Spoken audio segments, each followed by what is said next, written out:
Well, welcome to the Millbrook Railroad. Today we've got the 70 up on the bench. If you saw our recent wood pellet train, you will know that we did burn this thing up, this motor here. So it looks like I have a different size sprocket going on it. Looks like I changed sprocket sizes. I'm just now realizing that on camera. So I guess I'm changing the gear ratio? Maybe not. I might have to revisit this. Alright, well, here's the full story for this traction motor. Last winter, we damaged it quite a bit plowing snow. Plowing snow is really, really hard on these things. And then we kind of finished it off with the wood pellet trains this fall. So this motor is basically done. Be glad this isn't smell-o-vision because this thing reeks. It reeks of burnt windings. So we're going to be putting this motor in here. And you will notice that the sprockets are different size.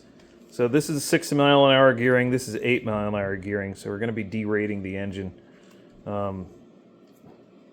We'll be increasing the top speed, but we're going to be derating the maximum pulling power. So whatever you got to do to get things working, right? But wait a minute, I can't go smaller here, so I don't have any chain adjustment here. It's set for a 15 tooth sprocket, so I'm going to have to swap the sprockets around here. Well, here we go. 12 millimeters.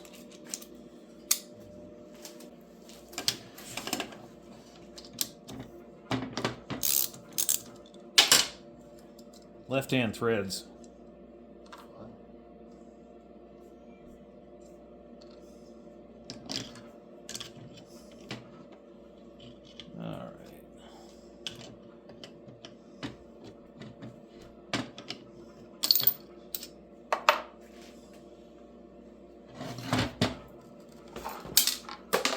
Oh, that was brilliant.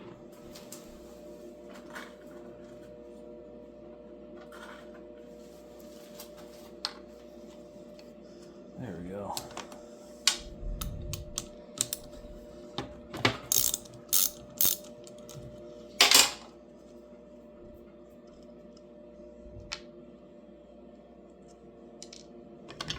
This one also has set screws. And I believe it's 1/8 inch. Nothing like mixing it up.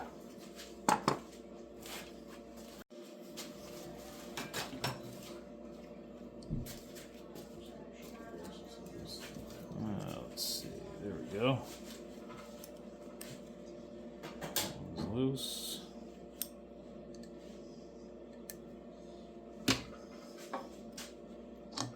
There we go.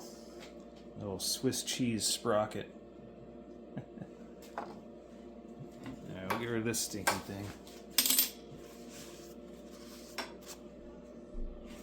That's pretty bad. Smoke stains.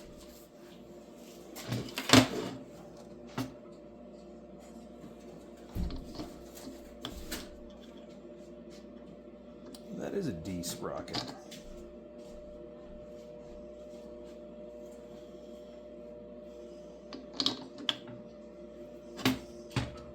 Guess the set screws are just overkill.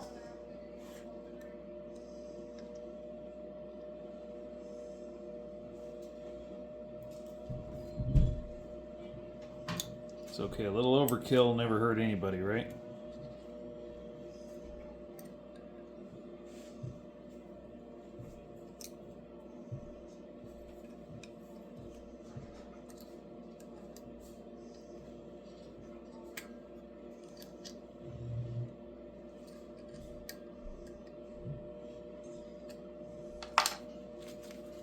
After 15 years, though, it might be getting close to time to replace that sprocket. Sprocket's how old? Sprocket's 15 years old.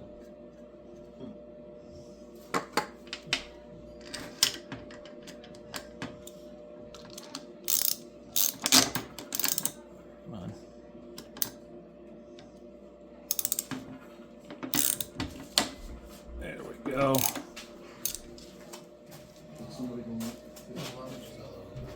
Alrighty. Drop that right down in there.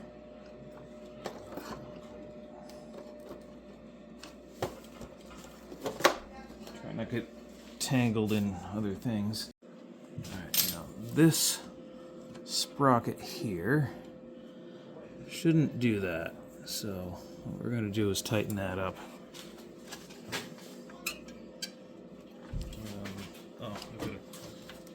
I've got a Denver boot on it. No.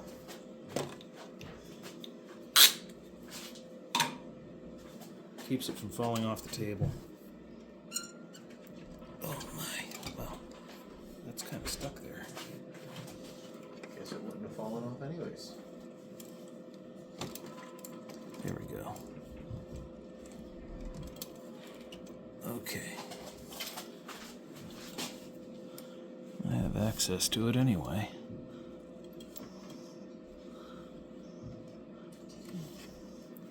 Once you can see it, once you know where it is, you can adjust it.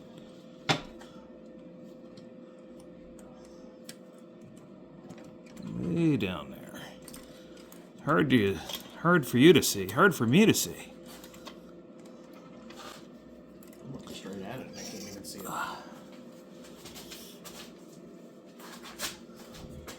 Would it help if I lifted it a little bit more? Tipped it? Put it up on blocks? And maybe if we just tilted it a little bit. Yeah, but we got all the wood around here too to also help with that. She's binding on something. Okay, well, we've got other problems right now. See those score marks on the motor? Well, I had to take the sprocket off because it was rubbing on the motor. And I went over to the belt sander, ground down the back of the sprocket, and now it's got enough clearance, I think, I hope, that it shouldn't bind.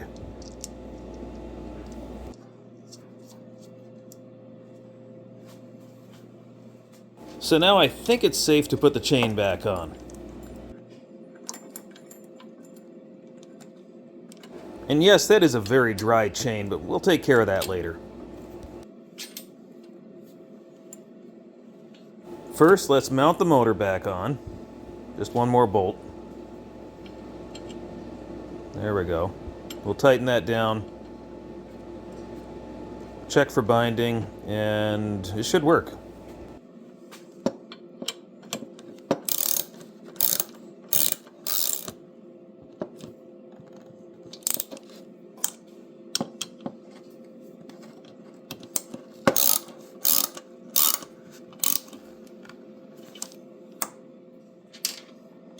Now we can't forget to tighten the sprocket nut.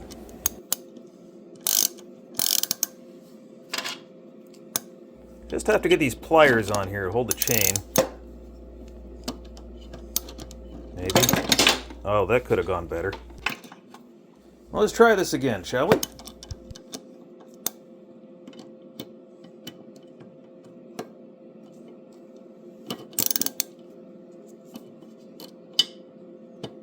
I know, I'm awfully clumsy with this thing. It's because it's so tight. And hard to get this thing to grip.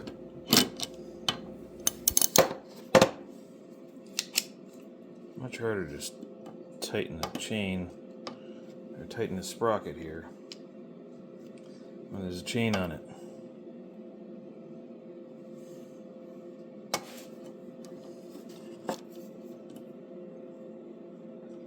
There we go.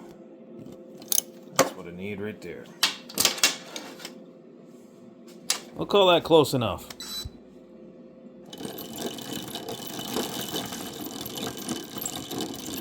Nice. It's not binding.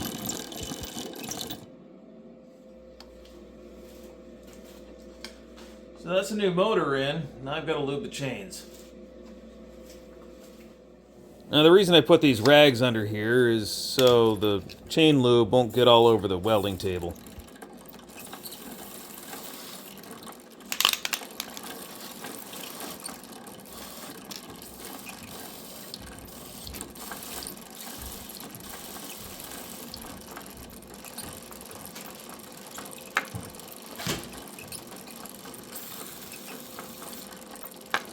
Well, that went further than I thought it would.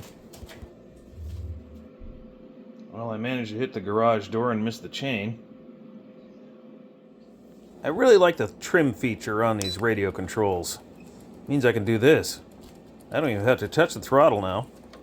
Now the chains will keep rolling around while I spray.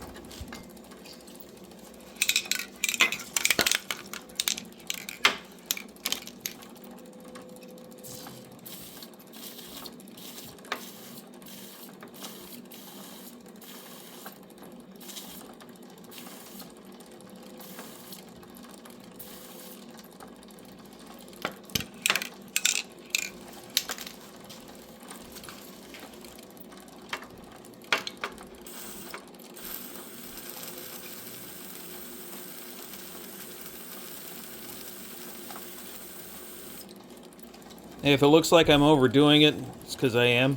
This thing is really, really dry.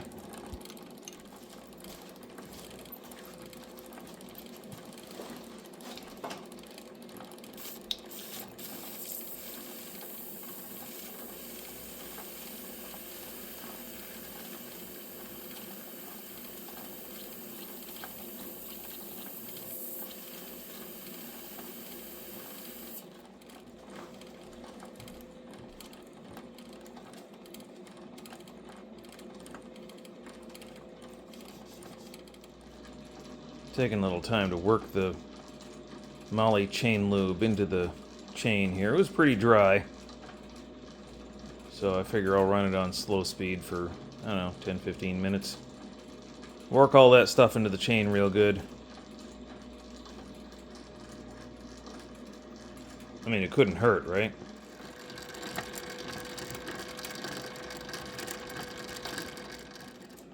Oh, in case you're wondering what kind of chain lube I'm using, it's this stuff here.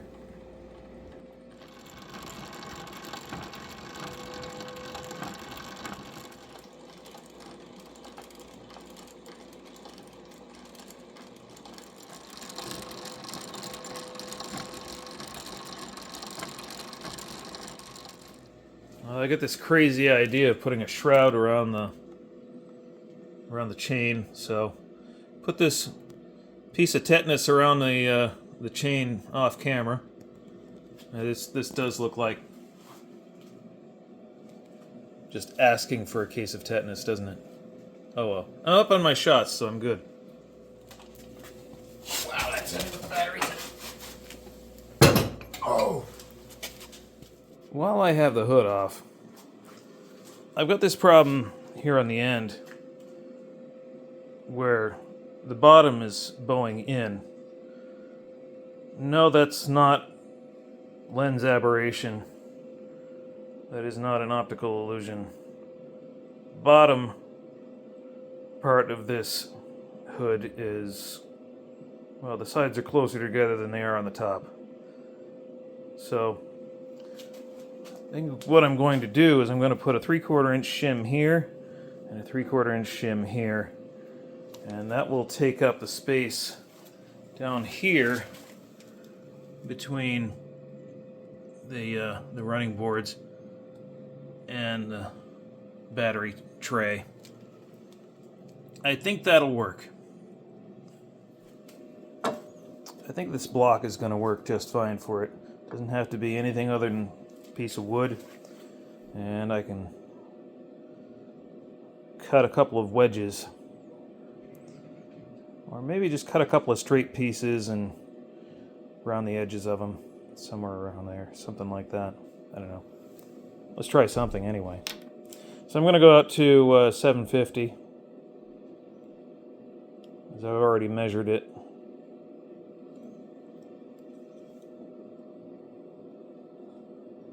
Oh. On right there. And I'll cut this on the bandsaw. Hard to see that mark that I just made, but it is right there. Yeah, right there. I found this other block of wood. Looks like it's going to be the right thickness. Made a couple of marks on the ends. This will be a good plan B. Maybe a plan A. I don't know. just sort of winging it.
Try these out. Alright, so we've got this gap right here to fill, basically. Hey, that'll do it perfectly, actually. That's real nice. So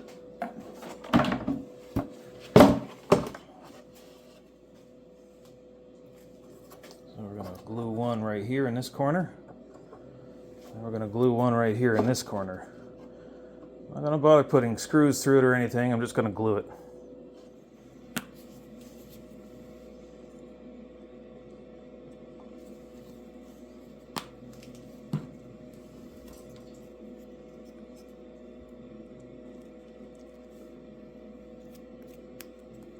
Get good glue coverage. Squeeze out doesn't matter a whole lot here.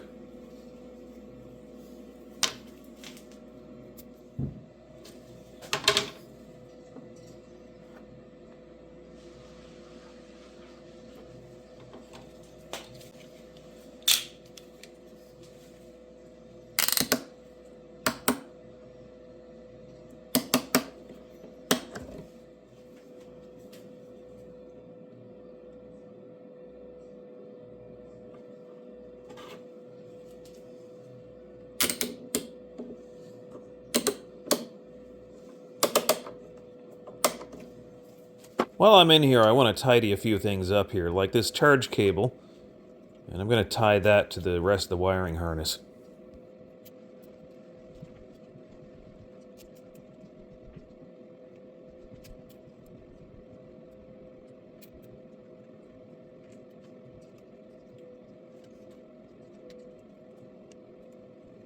I picked up this cable tie gun, and this thing works real good.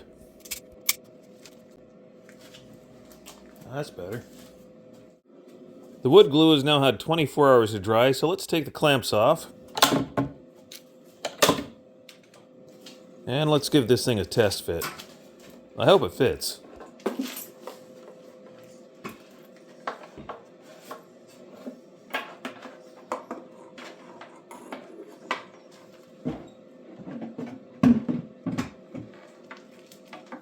Alright, let's see how this fits. So we've got, yeah, looks like it's tight. So we'll kind of do this single-handed. Push this side down, and then I can work on this side over here. There we go. That's exactly what I was looking for it to do. I think that's going to work.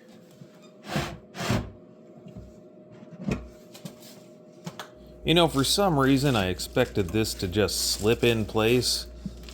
It needs a little persuasion.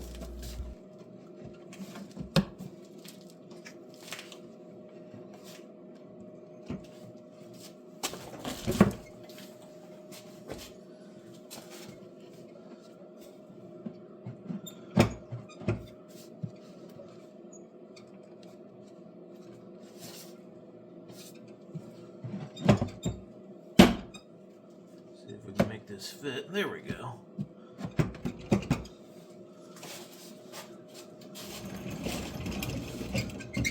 This has always been a feature. Maybe a bug. There gotta slap it in the face to get that to drop in.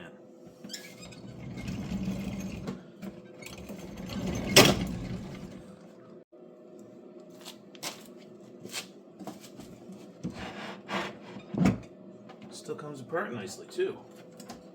That's a bonus.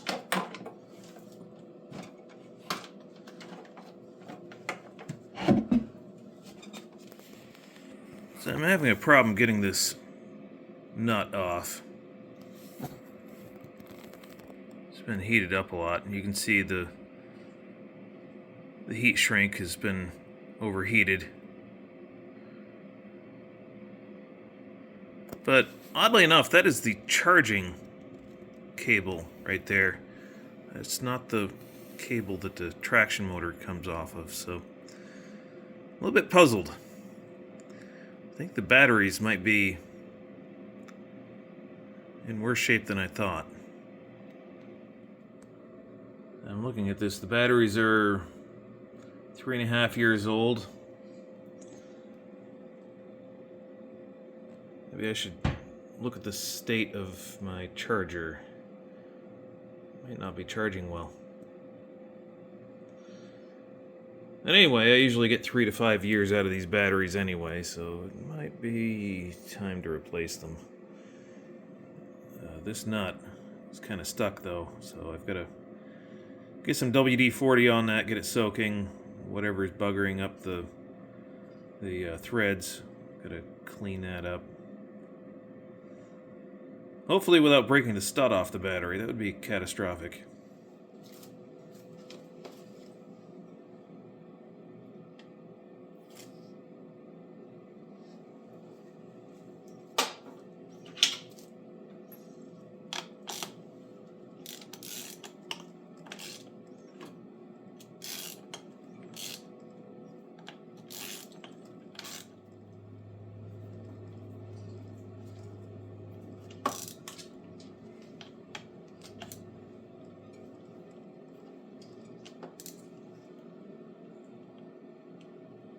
Yeah, I think I broke the stud. Pretty sure.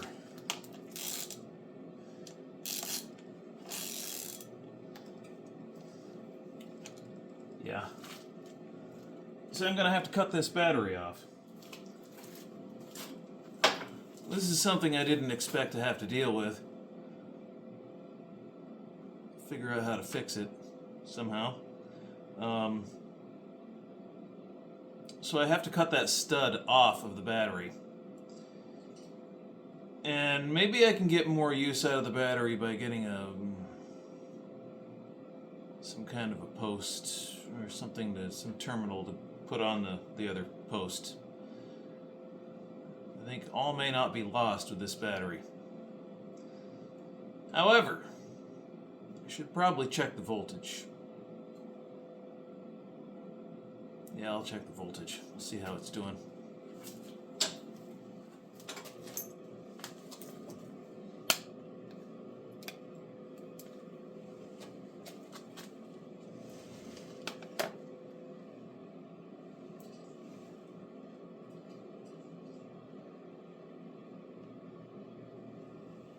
.9. It's definitely depleted some. Let's look at the other one.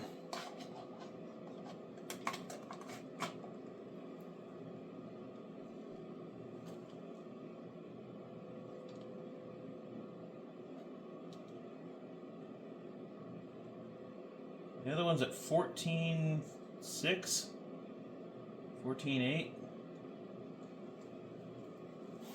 Yeah, this battery's definitely not doing well.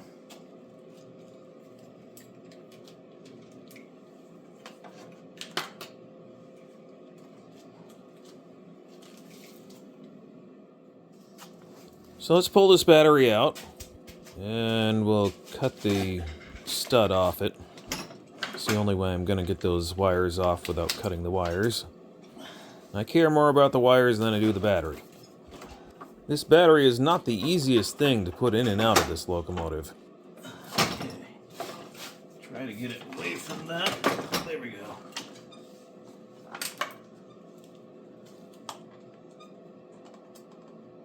Now hopefully I can cut this off.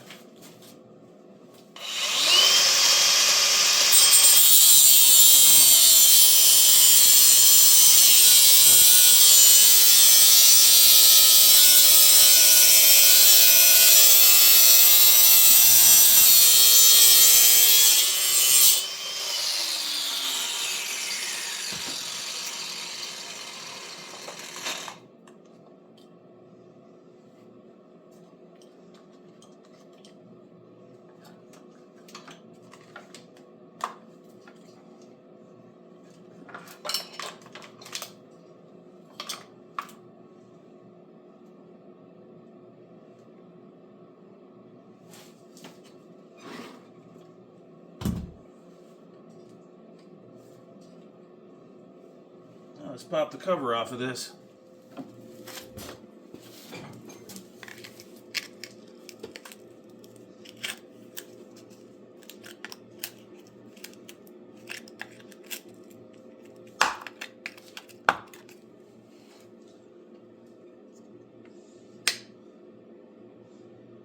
Those cells are full.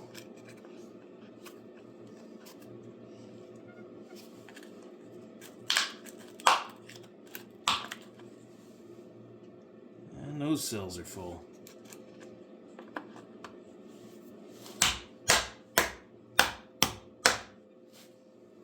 Alright, I cleaned off the battery. I'm going to check this again.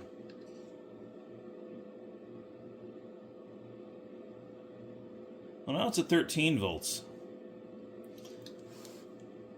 So I'm starting to wonder if battery charger might not be the problem here. At 12.7 now on the other battery.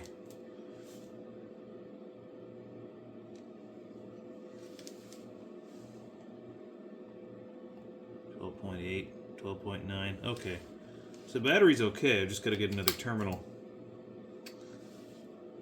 Not the end of the world. I went to the store and found this. Looks like it'll do the job just fine. Let's see how well it fits. Might be a little tight. Oh, it's definitely tight. I hate hammering on batteries, but I'm going to have to do it here in this case. At least I'll use a dead blow hammer.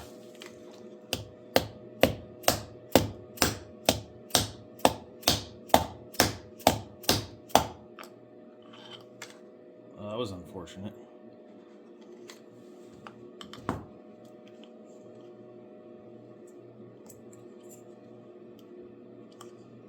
See if I can get it to go back together.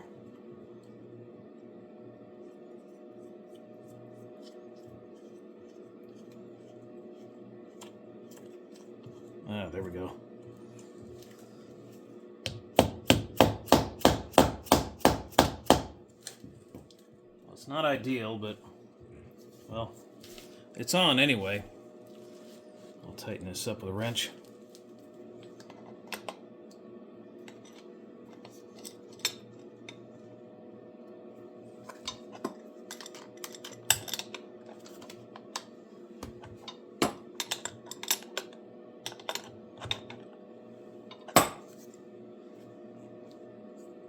That's not going anywhere.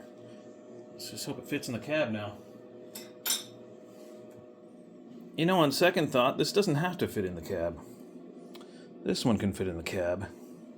This one can just hang out under the hood, under the long end. That should be just fine. In case you're wondering, this is the new traction motor. It came with a base on it, and I had to cut the base off because it wouldn't fit in this motor mount.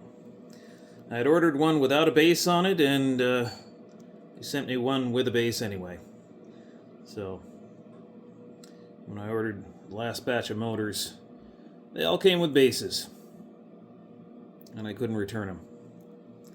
So that was the only thing wrong with them, so I just cut the bases off. And unfortunately, I did a bit more of a hack job on this one than I wanted to do. Normally it's a nice clean cut, but I didn't have a good angle on it. And I don't remember how I did it the last time I cut a base off of a motor, so I don't think I even had the same tools.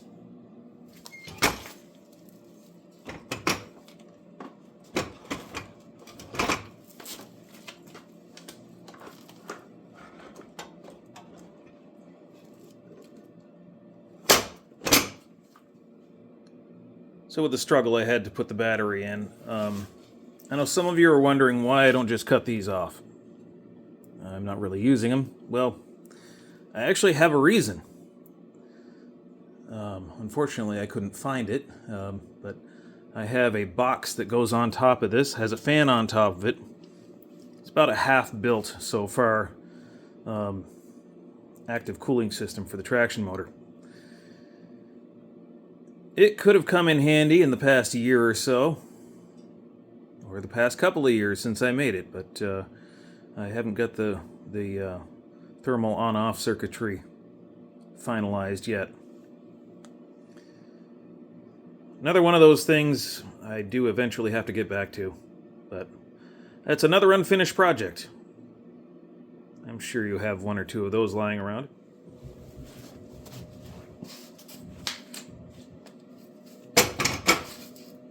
There, the battery's in now. Let's hook up these wires.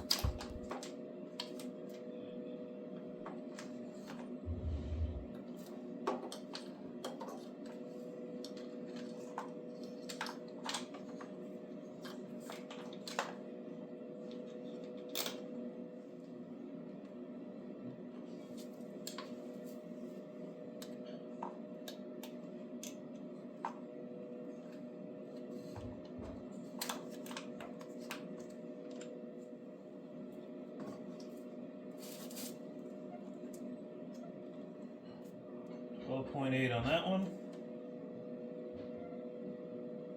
12.9 on that one. Good. Batteries are balancing. Well, now we're on the home stretch. I think the last thing we're going to do today is tighten up the hook and loop for the safety chains.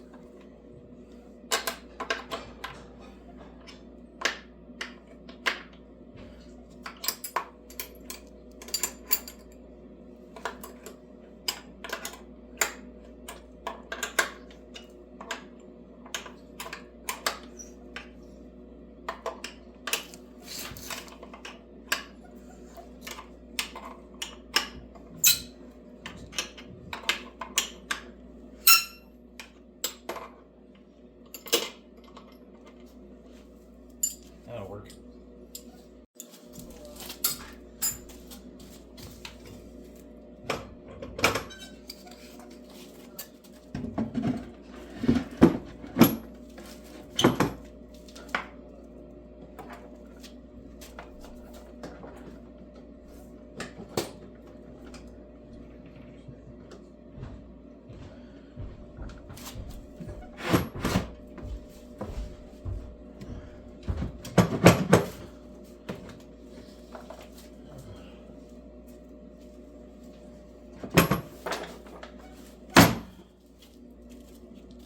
Oh yes, now I have to deal with this.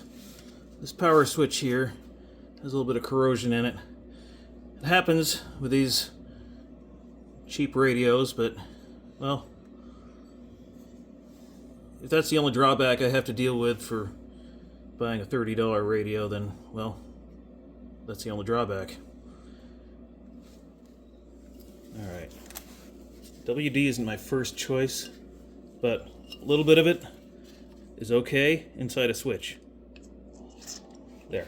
That's it. That's all it needs. That little bit. And we'll just work this switch back and forth to work that WD in there. It'll eventually evaporate. It'll displace the water, because that's what WD stands for. And, yeah.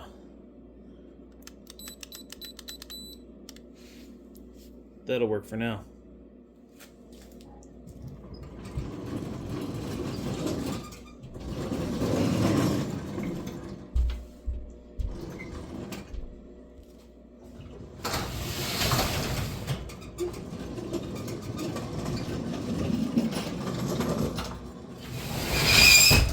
All right.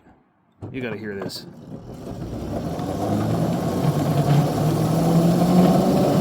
Well, that sounds a whole lot better than it used to.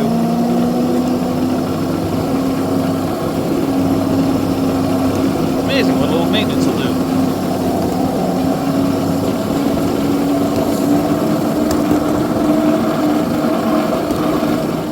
Well, I hope you enjoyed today's video. Hit the thumbs up button, share it, subscribe, and join us over on Patreon, patreon.com/Millbrook Railroad.